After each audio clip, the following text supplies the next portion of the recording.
हामी वुहानको बारेमा एउटा कुरा गऱ्यौँ 2 दिन अगाडि, आज नयाँ सिनेरियो देखिएको छ। सिङ्गापुरलाई सफल मोडल भन्यो, सिङ्गापुर आज आफै आक्रान्त भएको छ। स्विडिश मोडलको त्यत्रो चर्चा भयो, तर एउटा जनस्वास्थ्य विज्ञको गलत सल्लाह प्रधानमन्त्रीले मान्दै गर्दा आज स्विडेन पश्चाताप गरिरहेको छ। सङ्क्रमितको सङ्ख्या न्यून छ भनेर प्रस्तुत गरियो, आज वात्य 57-58 जना बढ्यो। नेपालमा पनि यसको अनुमान लगाउन नसकिने अवस्था छ। मान्य अर्थमन्त्रीजी र अर्थ मन्त्रालयका हाकिम साहबहरूले यो बेलामा संसारको अर्थतन्त्रलाई कसरी प्रभावित गरिरहेको छ भन्ने बारेमा के अनुमान लगाउनु भएको रहेछ। कोरोना नभएको भए यो बेलामा छलफल गर्दै गर्दा पनि हामी हाम्रो अर्थतन्त्रका बारेमा धेरै उत्साहित भएर छलफल गर्ने अवस्थामा रहने थिएनौँ भन्ने कुरा फागुनका तथ्याङ्कले हामीलाई पहिला भनेको करको दर होइन दायरा बढाएर म मेरो आम्दानी बढाउँछु। यो यो यो यो वर्ष तपाईँ कहाँनिरको कसरी करको हामी कहाँ गएर दायरा बढाउने।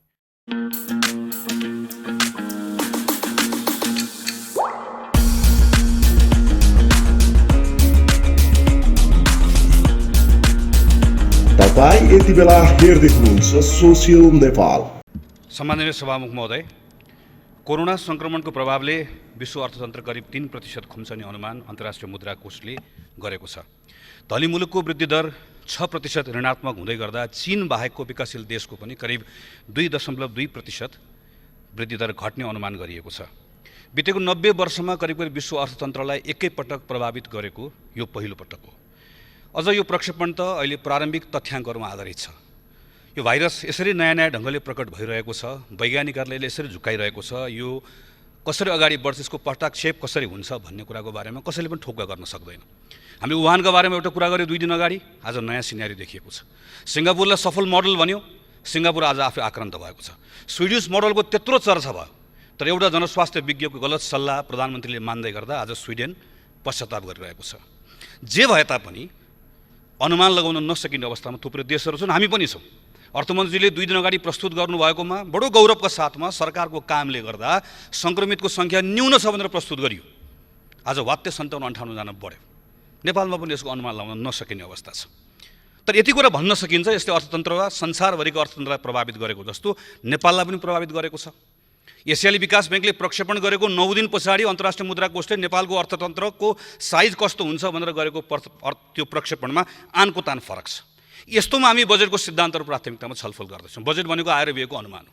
यो आएर व्ययको अनुमान गर्नलाई निर्देशित गर्ने डकुमेन्टमा हामी छलफल गर्दै गर्दा मान्य अर्थमन्त्रीजी र अर्थ मन्त्रालयका हाकिम साहबहरूले यो बेलामा संसारको अर्थतन्त्रलाई कसरी प्रभावित गरिरहेको छ भन्ने बारेमा के अनुमान लगाउनु भएको रहेछ, कसरी सोच्नु भएको रहेछ भन्ने कुरा यो डकुमेन्ट पढेर हामीले थाहा पाउनुपर्ने हो कि होइन। यो डकुमेन्टमा कहीँ छ, पृष्ठ नम्बर 2 को 4 नम्बरमा एउटा निबन्ध लेखिएको जस्तो वाक्य बाहेक कहीँ पनि यसको बारेमा उल्लेख पनि गरिएको छैन। कि त मान्य मिनेन्द्र रिजालले भन्नुभएको जस्तो अहिले सीमित बजेट ल्याएर हामीले भोलि धारा 121 को आधारमा पूरक अनुमान ल्याउँछौँ किनकि हामी अहिले अनुमान गर्न सक्दैनौँ भनेर भन्नु पर्यो। होइन भने हामीले केही भन्नुपर्ने होला, किन नभनिएको, नआएर होइन।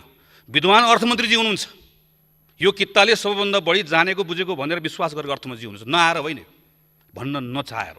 किनकि सांसदहरूलाई केही पनि थाहा छैन, धारा पानी ढलका बारेमा कुराकानी गर्ने हुन्, यसका बारेमा लेखेर खास अर्थ छैन भनेर जानिकन हेपेर नल्याइएको।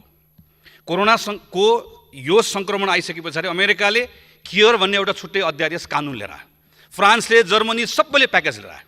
तर गएको 18, 20 दिन, 25 दिन, 1 महिनामा हेरौँ त हामीले मान्य अर्थमन्त्रीजीले सार्वजनिक कार्यक्रममा बोल्नुभएको कुराले कसलाई उत्साहित बनाएको छ, मानिसलाई निराश बनाएको छ, मन्त्रीजी मानिसलाई आतङ्कित बनाएको छ।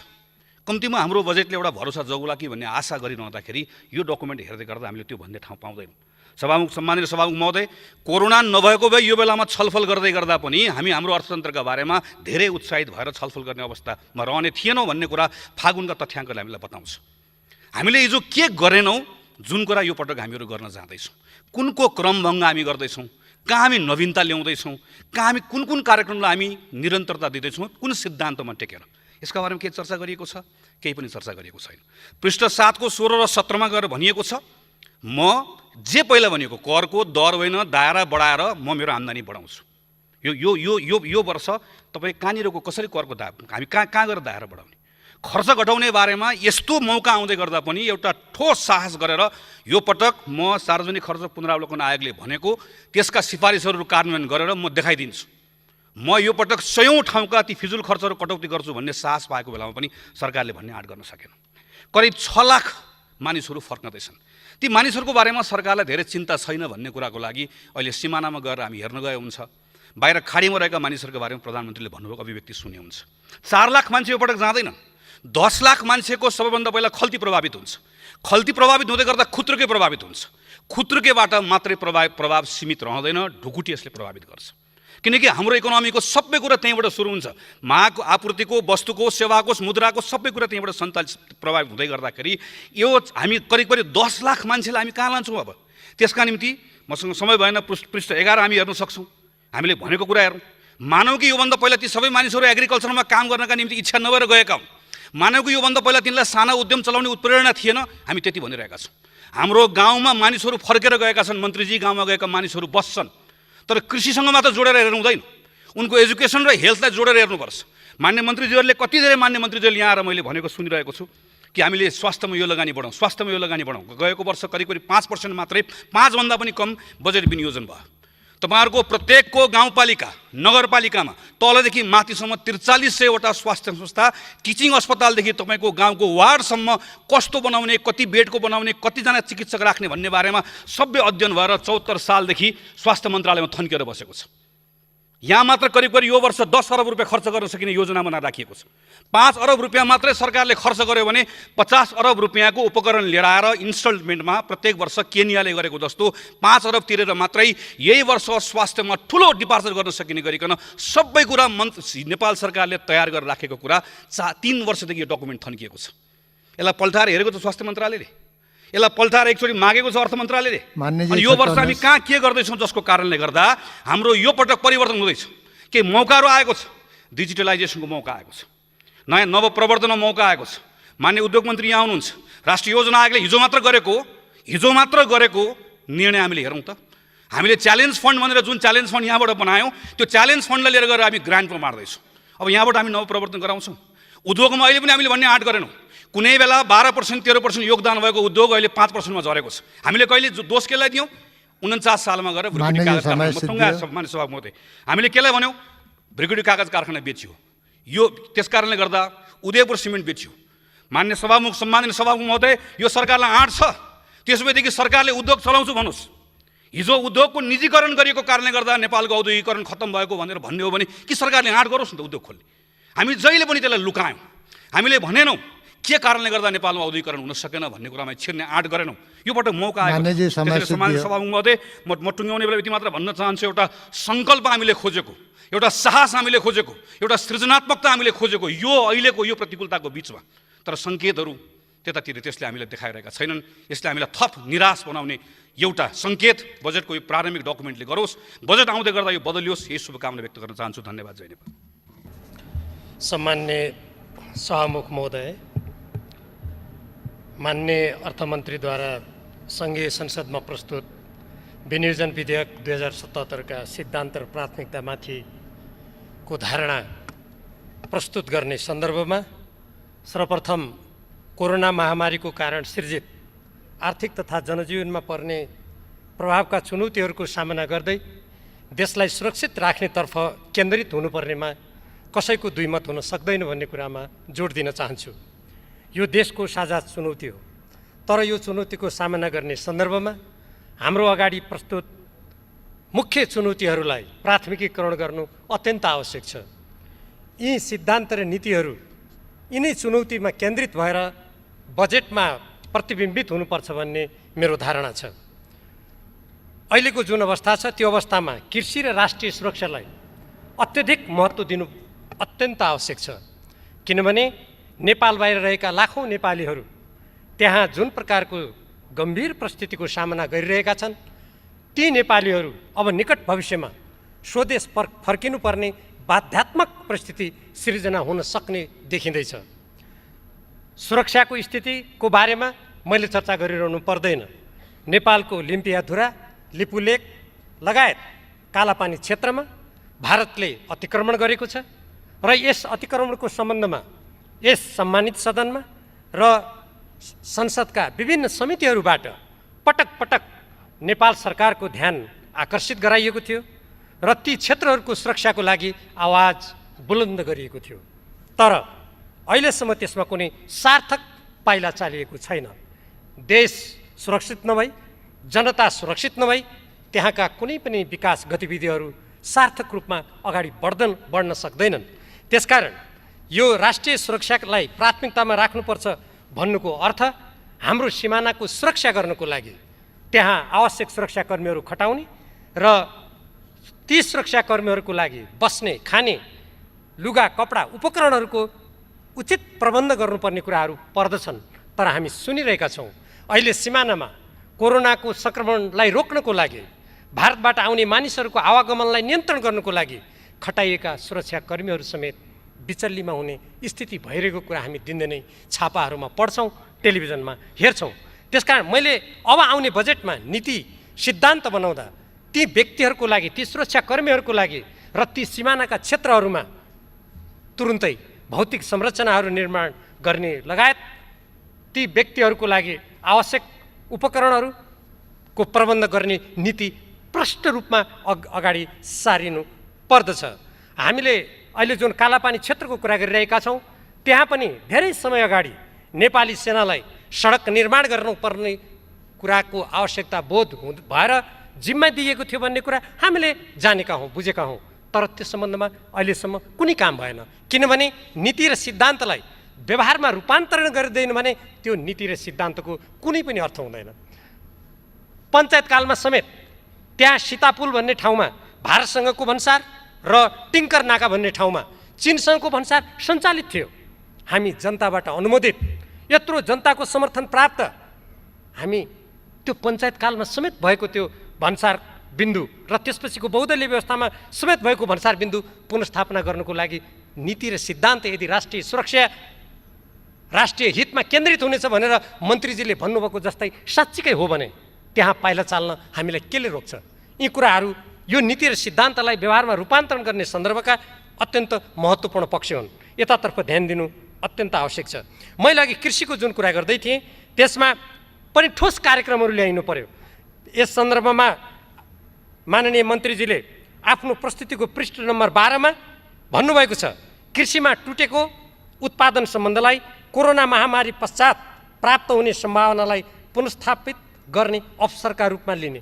यो मैले बुझिनँ। यो टुटेको सम्बन्ध भनेको अहिले कोरोनाको कारणले टुटेको सम्बन्ध भनेको हो कि समग्रतामा नेपालको संरचनागत प्रणालीमा रहेको कुरा हो? यो स्पष्ट छैन। जे होस्, उहाँले त्यो पछि प्रश्न पार्नुहोला। म यस सन्दर्भमा यति मात्रै भन्न चाहन्छु, अहिले यदि टुटेको सम्बन्धलाई जोड्ने नेपाल सरकारको नीति हो भने अहिले ग्रामीण क्षेत्रबाट तरकारी हाम्रो बजारमा आइरहेको छैन, दुध हाम्रो बजारमा आइरहेको छैन, नेपाली उत्पादन सडेर जाने स्थिति छ। तर हामीले सुनेका छौँ ट्रकका ट्रक भारतीय तरकारी हाम्रो बजारमा आइरहेको छ। यो टुटेको सम्बन्ध जोड्ने हो कि नेपालको उत्पादन प्रणालीलाई झन् टुटाउने हो? यस सम्बन्धमा यो नीति र सिद्धान्तको जुन कुरा गरिएको छ, भोलि बजेटमा यो कुरा आउँदा यतातर्फ गम्भीर भएर सोच्नु अत्यन्त आवश्यक छ। होइन भने हाम्रो अर्थतन्त्रलाई आत्मनिर्भर बनाउने भन्ने जुन नीति र सिद्धान्तमा उल्लेख गरिएको छ, म त्यसको समर्थन गर्न चाहन्छु। तर त्यो कहिल्यै कार्यान्वयन हुनेवाला छैन, त्यो प्राप्त पनि हुँदैन। अर्काको उत्पादनलाई त्यो कति त्यहाँ सङ्क्रमण रहित बनाएर ल्याइएको छ, त्यहाँ आउने मान्छेहरू कुन रूपमा आएको छ नेपाली जनतालाई कुनै थाहा छैन। तर आफ्नै देशमा भएका उत्पादनहरू, फलफुलहरू ती बजारसम्म आउन सकिरहेका छैनन्। त्यसकारण यो नीति र सिद्धान्तको सन्दर्भमा यो कुरा गर्दा गम्भीर रूपमा सोच्नु अत्यन्त आवश्यक छ। कल्याणकारी राज्यको अवधारणा समाजवाद उन्मुख आर्थिक प्रणाली अपनाउने कुरा अर्थमन्त्रीजीले जुन चर्चा गर्नुभएको छ त्यो राम्रो कुरा हो। तर त्यो समाजवाद उन्मुख अर्थतन्त्र र कल्याणकारी राज्यको सिद्धान्त केही दलाल, नोकरशाही, पुँजीपतिहरूलाई व्यवहारमा प्रश्रय दिएर र ठुला ठुला विदेशी एकाधिकारवादीहरूलाई विभिन्न सम्झौता मार्फत, विभिन्न व्यवहार मार्फत उनीहरूले हाम्रो अर्थतन्त्रका नसा, हाम्रा स्नायु प्रणालीहरूलाई नियन्त्रण गर्ने कुरा व्यवहारमा गरेर यसरी यो समाजवाद उन्मुख अर्थतन्त्र र आत्मनिर्भरता र समाज यो कल्याणकारी राज्यको परिकल्पनालाई हामी पूर्णतामा पुर्याउन सक्दैनौँ। मलाई विश्वास छ, आशा छ आउने बजेटमा यसलाई व्यवहारमा रूपान्तरण गर्दा यो सिद्धान्त र नीतिलाई साँच्चीकै व्यवहारमा कार्यान्वयन गरेर आउला भन्ने म अपेक्षा गर्दछु। उत्पादनका साधनमा सबै नागरिकहरूको पहुँच स्थापित गर्ने र लाभको न्यायोचित वितरण गर्ने र विपन्नता र गरिबी असमानता हटाउने कुरा राम्रो कुरा हो।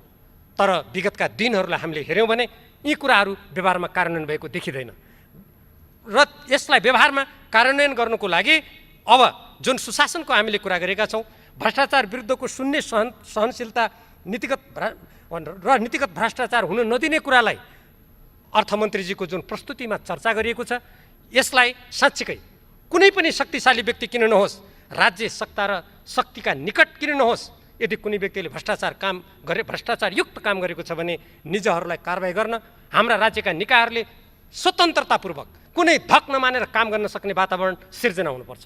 तब यो नीतिगत र सैद्धान्तिक कुराले त्यहाँ व्यवहारमा सार्थकता प्राप्त गर्नेछ। राष्ट्रिय सुरक्षाको सुदृढीकरण, राष्ट्रिय सुरक्षा प्रणाली तथा राष्ट्रिय हित अनुकूलको परराष्ट्र नीतिको जुन चर्चा गरिएको छ, म यसको पूर्ण रूपमा समर्थन गर्न चाहन्छु।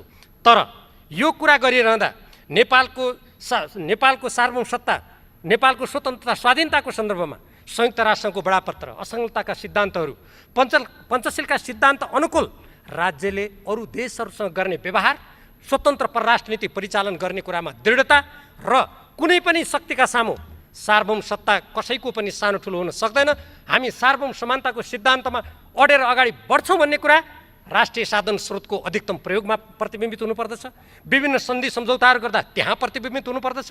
हाम्रो समाना मिचिँदा तराई क्षेत्र पुरै डुबानमा पार्ने गरी भारतले सिमानामा भौतिक संरचना निर्माण गर्दा त्यसको डटेर अन्तर्राष्ट्रिय कानुनअनुसार दुई देशको असल छिमेकी मित्रताको नीति अनुरूप र सभ्य देशको आज सम्बन्ध सञ्चालन गर्नुपर्ने मान्यता अनुरूप सरकारी निकायहरू अड्नु पर्दछ।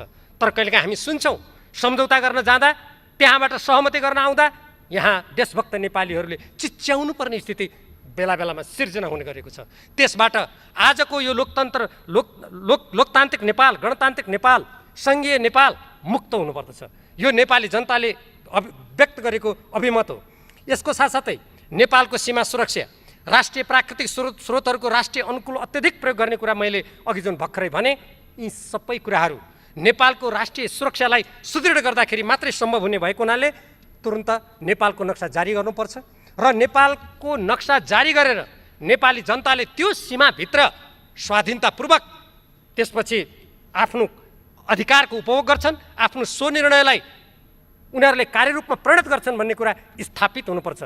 त्यसकारण अर्थमन्त्रीजीले भर्खरै जुन यो विनियोजन विधेयक 2077 का सिद्धान्त र प्राथमिकताको चर्चा गर्नुभएको छ, यद्यपि यसलाई अझ गहन रूपमा, विस्तृत रूपमा यसका सिद्धान्त र नीतिलाई व्यवहारको कसीमा राखेर चर्चा गर्ने यहाँ समय छैन। मूलभूत रूपमा हामीले जुन रूपान्तरित राजनीतिक प्रणालीमा हामी आएका छौँ तदनुकूल हाम्रो राष्ट्रिय स्वाधीनता, स्वतन्त्रता, अखण्डता, स्वाधीनता, हाम्रो अर्थतन्त्र, हाम्रो समृद्धि र प्रवासमा रहेका लाखौँ नेपालीहरू जुन यहाँ आउने अवस्था छ, भारतको सिमानामा रहेका नेपालीहरू अलपत्र परेकालाई यहाँ ल्याउनु पर्ने अवस्था छ, भारतबाट लाखौँ नेपालीहरू यहाँ आउने सम्भावना छ। यी सम्पूर्ण कुरालाई ध्यानमा राखेर यो नीति तथा सिद्धान्तलाई आउने बजेटमा रूपान्तरित गर्नको लागि म हार्दिक आग्रह गर्दछु। धन्यवाद।